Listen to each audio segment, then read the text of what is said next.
Separating myths from truths, what the book of Leviticus really teaches. I want you to imagine this. You're holding a book that has been quoted, misquoted, debated, misunderstood, and even dismissed as irrelevant. A book that has been used to justify rigid rules, but also to explain deep moral foundations. A book that, for many, is the ultimate test of whether they can embrace the Bible as a whole. That book is Leviticus.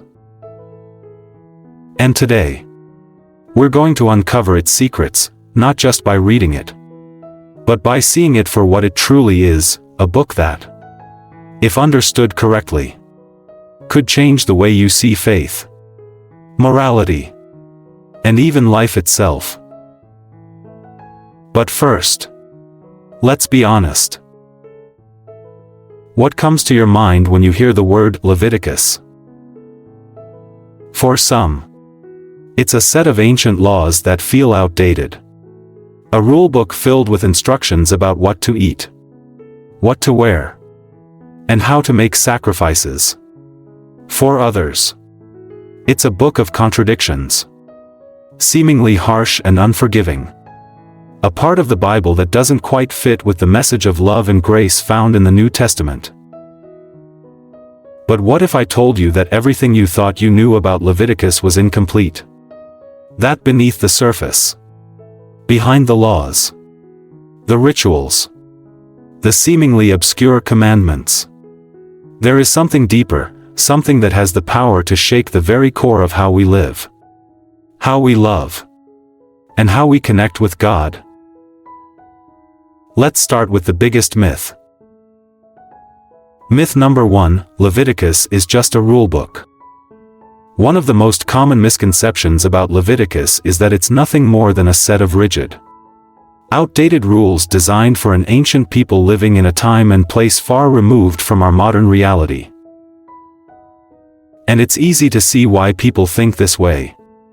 The book is filled with laws about dietary restrictions, purification rituals, and detailed instructions about sacrifices.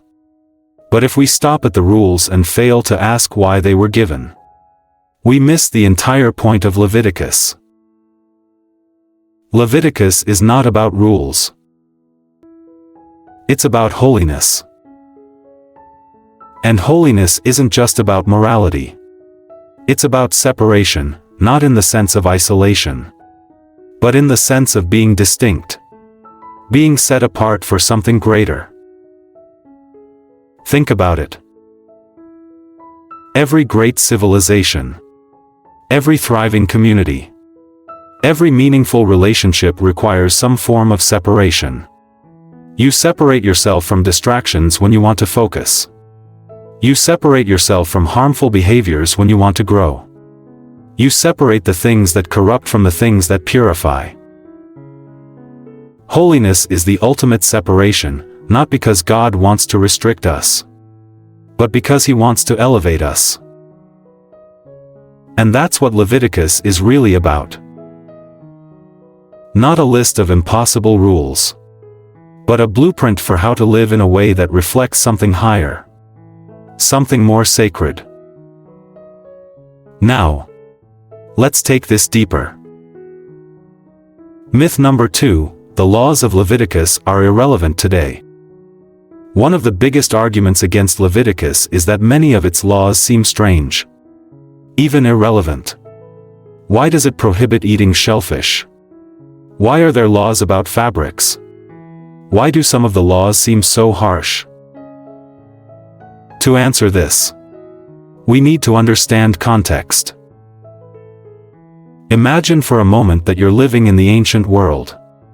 There is no advanced medical science, no antibiotics, no knowledge of bacteria, no modern infrastructure to manage disease. Now read Leviticus again. The laws about food? They were about health. About avoiding sickness in a time when foodborne illness could wipe out an entire community. The laws about purity?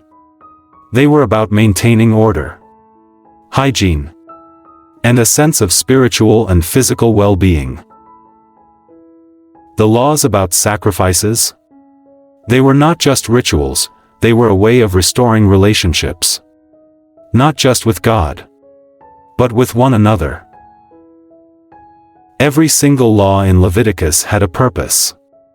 And while we may not follow them in the same way today, the principles behind them remain timeless. What does it mean to live a life that is clean not just physically, but spiritually? What does it mean to make sacrifices, not by offering animals, but by giving up the things that hold us back from being who we were meant to be? Leviticus may look ancient, but its truths are eternal. And this brings us to perhaps the most misunderstood part of all. Myth number 3, Leviticus is about fear and punishment, not love. If you've ever read Leviticus and felt like it was filled with harsh punishments, you're not alone. Many people struggle with passages that seem severe, laws that seem to demand absolute perfection. But here's what almost everyone misses. Leviticus isn't about fear. It's about restoration. Every rule, every law, every sacrifice was designed not to condemn, but to restore people to health, to restore relationships, to restore a sense of purpose and holiness. Even the harshest laws weren't about cruelty. They were about setting a standard, about showing the cost of sin and the value of redemption. Let's pause for a moment.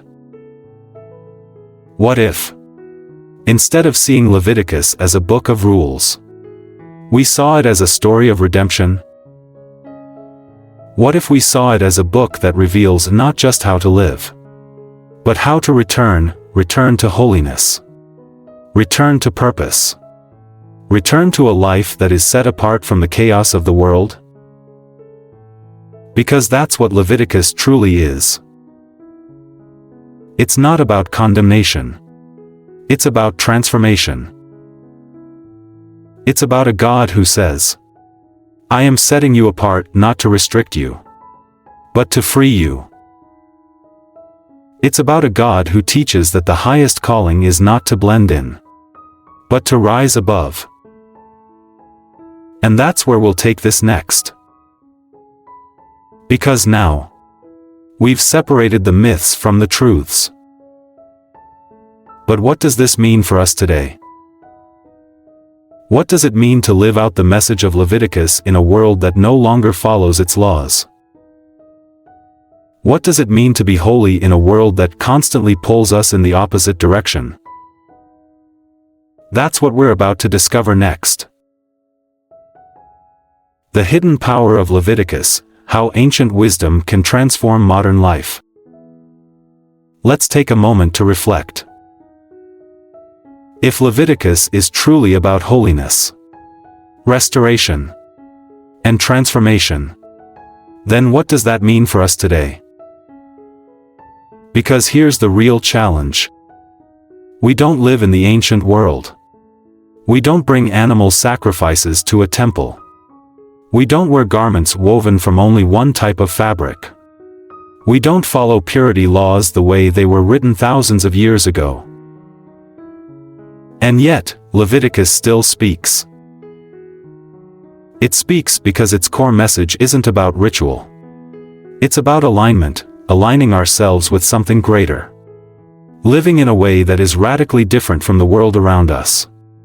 Choosing a path that leads to holiness rather than conformity.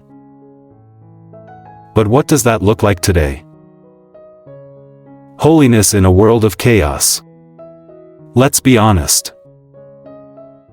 We live in a world that constantly tells us to blend in, to follow trends, to chase whatever feels good in the moment, to abandon anything that asks too much of us. Leviticus, however, offers a different path. It says, Be set apart. Not in a way that makes you arrogant, but in a way that makes you aware. Aware of how your words shape others. Aware of how your habits define your future. Aware of how every choice you make brings you either closer to, or further from, who you were created to be. Think about it. What would it look like to be set apart in today's world? Not set apart by strange rituals, but by character. Set apart by honesty in a culture of deception. Set apart by self-control in a society addicted to indulgence. Set apart by deep, lasting faith in an age that treats everything as temporary. Leviticus calls us to examine ourselves, not just in outward actions, but in the posture of our hearts. Because holiness isn't about performing rituals, it's about how we carry ourselves when no one is watching. And that's where it gets real. Sacrifice in the age of comfort. We don't offer burnt sacrifices today. But that doesn't mean we don't sacrifice. Because every day, we make choices about what we give up and what we hold on to. The question is, are we sacrificing the right things? The modern world teaches us to sacrifice time for success. To sacrifice relationships for personal ambition. To sacrifice values for convenience. But what if we flipped it? What if we sacrificed comfort for character? What if we sacrificed our own pride to restore broken relationships? What if we sacrificed short-term pleasure for long-term purpose? Leviticus teaches us that sacrifice is not about loss, it's about realignment. It's about laying down the things that don't serve us in order to gain the things that truly matter. And maybe that's why holiness feels so difficult. Because it asks us to give up things we've grown comfortable with, things that might not be evil, but that also aren't leading us anywhere worth going. So ask yourself, what are you willing to sacrifice in order to live a life that is truly set apart? The power of ritual, why discipline creates freedom. One of the things people misunderstand most about Leviticus is its emphasis on ritual. Why so many rituals? Why so much repetition? Because human beings are creatures of habit. And habits, good or bad, shape our entire lives. You don't wake up one day and suddenly become wise, patient, disciplined, or faithful.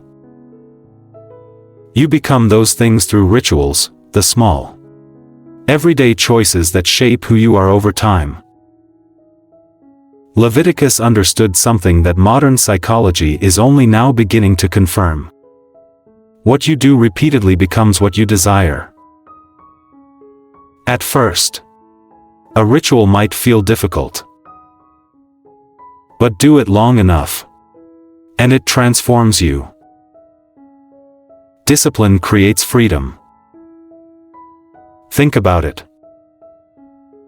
When you discipline yourself to live with integrity, you don't have to live in fear of being caught in a lie. When you discipline yourself to care for your body, you don't have to fear the consequences of neglect. When you discipline yourself to spend time in prayer or reflection, you don't have to feel lost when the world throws chaos your way. Holiness isn't a one-time decision. It's a daily practice. And Leviticus teaches us that what we do consistently shapes who we become permanently. So the question isn't just what do you believe? The question is, what are your daily rituals shaping you into? Justice and mercy, the real heart of Leviticus. One of the most overlooked aspects of Leviticus is that it's not just about personal holiness, it's about justice. buried within all the laws, all the commandments, is a radical idea. That true holiness isn't just about your relationship with God, it's about how you treat people. Think about this. Leviticus commands farmers to leave part of their harvest for the poor. It demands fair treatment of workers and foreigners. It calls for honesty in business, fairness in judgment, and compassion for the vulnerable. And yet, how often do people skip over these parts? Holiness isn't just about avoiding sin. It's about actively creating a world where righteousness and justice thrive. So ask yourself, what does holiness look like in your daily life? Not just in what you avoid, but in what you create. Are you bringing healing to broken relationships? Are you standing for justice when it would be easier to stay silent? Are you choosing mercy when the world tells you to seek revenge? Because Leviticus is clear. True holiness is never just about ourselves. It's about how we live in a way that reflects the very heart of God. The choice before us. We've uncovered the myths. We've explored the deeper meaning. We've seen that Leviticus isn't about restriction, it's about liberation. Now comes the hardest part. Because knowing the truth isn't enough. The real question is, what will you do with it? You have a choice. To dismiss it as just another ancient text, or to see it for what it truly is. A call. A challenge. A blueprint for a life that is radically set apart. Because holiness isn't about following outdated laws. It's about being willing to stand firm in a world that constantly tries to pull you away from who you were meant to be. It's about living with conviction in a time of compromise. It's about choosing character over convenience. It's about sacrificing what is easy for what is eternal. So, I'll leave you with this. If holiness is separation, then what are you willing to separate from? Because that's the real question of Leviticus. And the answer? That's entirely up to you. The ultimate purpose of Leviticus, how it leads to redemption. Purpose. And the greatest commandment. Everything we've uncovered so far has led us to this final, crucial realization. Leviticus is not a random collection of ancient laws. It's not just about rituals, sacrifices, or even holiness for its own sake. At its core, Leviticus is about redemption, about returning to who we were created to be, about restoring what was lost, about setting things right. And if we can grasp that, we can see why Leviticus isn't just relevant today, it's essential. Because every single one of us, in one way or another, is searching for redemption. Maybe you're carrying regrets you don't know how to let go of. Maybe you feel like you've strayed too far, that you've messed up too much, that your past defines you. Maybe you're trying to rebuild your life, but you don't know where to start. Leviticus offers an answer. Not through endless rules, not through impossible standards, but through a pattern, a path to restoration. The real meaning of sacrifice, more than just atonement. If we're going to understand Leviticus, we have to understand one of its biggest themes, sacrifice.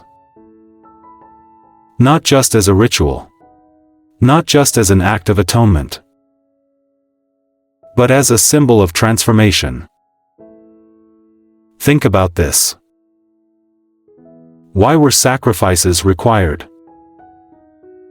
Not because God needed them. Not because He took pleasure in them. But because they represented something far deeper. A sacrifice was a physical representation of a spiritual truth. That sin has a cost. That brokenness can't be ignored. That true healing requires something more than just saying, "I'm sorry." Sacrifice was never about death. It was always about life. Because every time a sacrifice was made, it pointed to a greater reality, that restoration requires something to be given. That transformation comes at a price. That redemption is not just about being forgiven, it's about being changed. And that's where Leviticus connects to something much, much bigger. The shadow of something greater. All throughout the book of Leviticus, there's a pattern. A pattern of cleansing. A pattern of sacrifice. A pattern of drawing near to God. Not out of fear, but out of a desire to be restored. And if you follow that pattern far enough, you realize something incredible. Leviticus isn't just about laws. It's a foreshadowing of something greater. Every sacrifice, every offering, every priestly ritual, it was all pointing to something beyond itself. Something, or someone, who would fulfill everything Leviticus set in motion. Because what Leviticus began, Jesus completed. Jesus and Leviticus, the connection that changes everything. Have you ever wondered why Jesus' death was described as a sacrifice? Why He is called the high priest? Why His blood was said to bring atonement? It's because everything in Leviticus, the whole system of sacrifice and holiness and redemption, was pointing toward Him. Jesus didn't come to abolish the law of Leviticus. He came to fulfill it. Because the problem with sacrifices in Leviticus was that they had to be repeated. Over and over again. But Jesus? His sacrifice was once and for all. He became the ultimate offering. Not just to cover sin, but to completely remove it. Not just to cleanse people outwardly, but to transform them from within.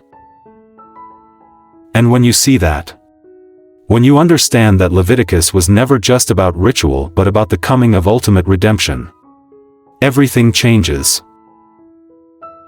Because now, holiness isn't about following external laws. It's about living in the reality of what Jesus has already done. The greatest commandment, the heart of Leviticus. Here's where it gets even more incredible. If you had to summarize Leviticus in one sentence, what would it be? Most people would say something about laws, or sacrifices, or holiness. But Jesus? He summed it up like this: love your neighbor as yourself. That command? It comes directly from Leviticus 19 verse 18. Think about that for a second. When Jesus was asked what the greatest commandment was, He didn't just say, "Love God." He paired it with Leviticus. He made it clear. Holiness isn't just about avoiding sin. It's about actively loving others. Leviticus isn't just about sacrifice. It's about learning to live in a way that reflects the love and justice of God. And if we miss that, we miss the entire point. what this means for you. So where does this leave us? What does Leviticus mean for us today? Here's the truth. It means you are not too far gone. It means redemption is always possible. It means holiness isn't about following empty rules, it's about becoming who you were always meant to be. It means true love isn't just about feeling, it's about action. And above all, it means you have a choice. To see Leviticus as just another ancient book, or to see it for what it truly is. A story of holiness. A path to redemption. A call to love. A foreshadowing of the greatest sacrifice ever made. And a reminder that you were made for something greater. So now, the only question left is this. Are you willing to step into it?